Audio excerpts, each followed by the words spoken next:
सपने दिखाए थे कि किसानों की आय दोगुनी हो जाएगी, न आय दोगुनी हुई। और जिन साथियों ने आंकड़े पढ़े होंगे वो जानते होंगे कि जब से बीजेपी की सरकार दिल्ली में आई है 1 लाख किसान ने आत्महत्या की है। न केवल किसानों ने आत्महत्या की बल्कि किसानों के खिलाफ भी लोग काले कानून भी लेकर के आए थे। मैं अपने किसानों को बधाई देना चाहता हूं कि यहां का किसान और पूरे देश का किसान एक हो गया और उसने काले कानून को लागू नहीं होने दिया। तभी पीछे हटा जब सरकार को पीछे हटना पड़ा। इसलिए जहां इन्होंने किसानों को आय दोगुनी का सपना दिखा करके धोखा दिया, वहीं हमारे नौजवान जानते होंगे उनकी हर परीक्षा का पेपर लीक हो गया। एक के बाद एक पेपर लीक हुए, 10 से ज्यादा पेपर लीक हो गए। न नौकरी मिली न रोजगार मिला। जो लोग कहते थे निवेश लाएंगे, लेकिन निवेश न गोरखपुर पहुंचा न देवरिया पहुंचा। निवेश के नाम पर हमें और आपको सपने दिखाए, नौकरियां छिन गईं, आरक्षण छिन गया और जो संस्थाएं नौकरी दे भी सकती थी, आरक्षण दे भी सकती थी, उन संस्थाओं को भी इन्होंने बेच दिया। लाखों लाख नौजवान पेपर लीक की वजह से रह गया। जो मेहनत कर करके फौज में भर्ती होता था, जिस नौजवान का सपना होता था कि वर्दी पहनेंगे पक्की नौकरी मिलेगी, लेकिन वो नौकरी भी इन्होंने छीन ली।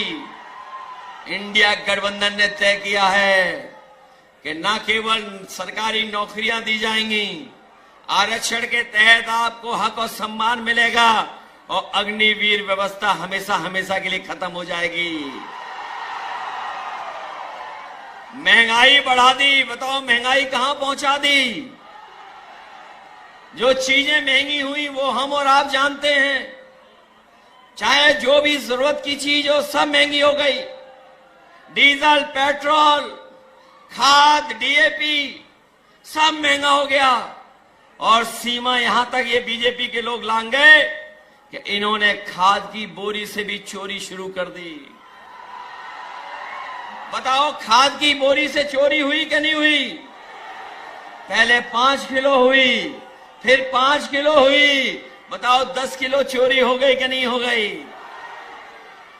मैं कभी कभी सोचता हूं ये बोरी की चोरी कहां से सीख करके आए हैं। वो देखा होगा बाजार में आपने पार्ले जी बिस्किट पैकेट, पहले इतना बड़ा आता था, अब कितना बड़ा हो गया। जैसे जैसे महंगाई बढ़ी उन्होंने मुनाफा कमाना शुरू किया। बताओ वो बड़ा पैकेट छोटा हो गया कि नहीं हो गया? इनकी सरकार आ गई तो आप देख लेना पार्ले जी बिस्किट पैकेट का 1 बिस्किट वाला पैकेट मिलेगा। आपकी मोटरसाइकिल महंगी कर दी कि नहीं कर दी? कहां 50,000 में आ जाती थी मोटरसाइकिल, बताओ 1 लाख में आ रही है। पेट्रोल डीजल तो किया ही किया महंगा है।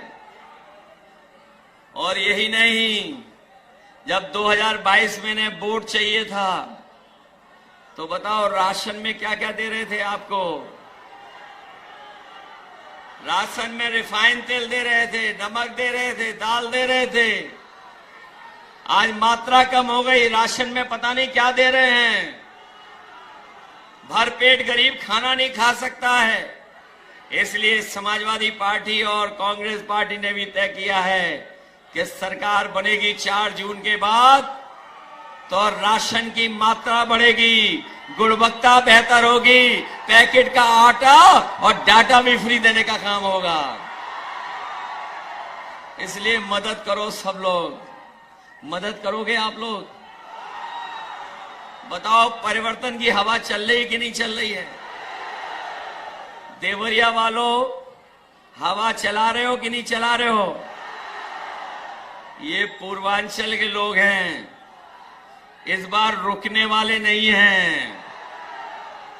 बताओ हिसाब किताब बराबर करोगे? न केवल हिसाब किताब देवरिया का करना है, बांसगांव से लेकर के गोरखपुर आसपास सब सीटों को जिताना है, क्योंकि ये चुनाव हमारे आपका तो है ही है, लेकिन ये चुनाव हमारे आने वाली पीढ़ी के भविष्य का चुनाव भी है।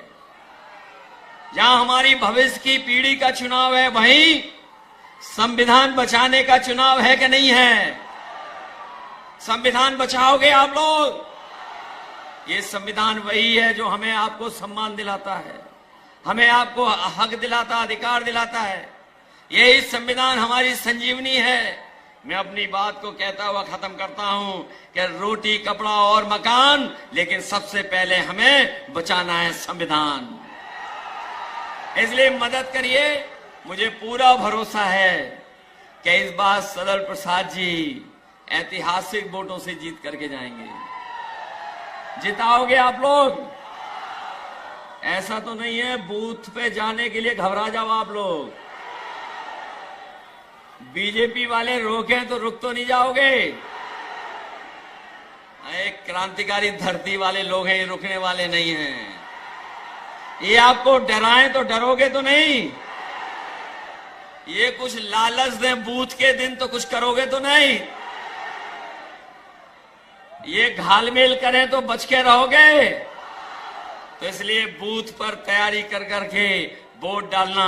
4 तारीख ये बीजेपी वाले अच्छे दिन तो लाए नहीं, लेकिन 4 तारीख को खुशियों के दिन आएंगे, और खुशियों के दिन हमारे आपके तो आएंगे ही आएंगे।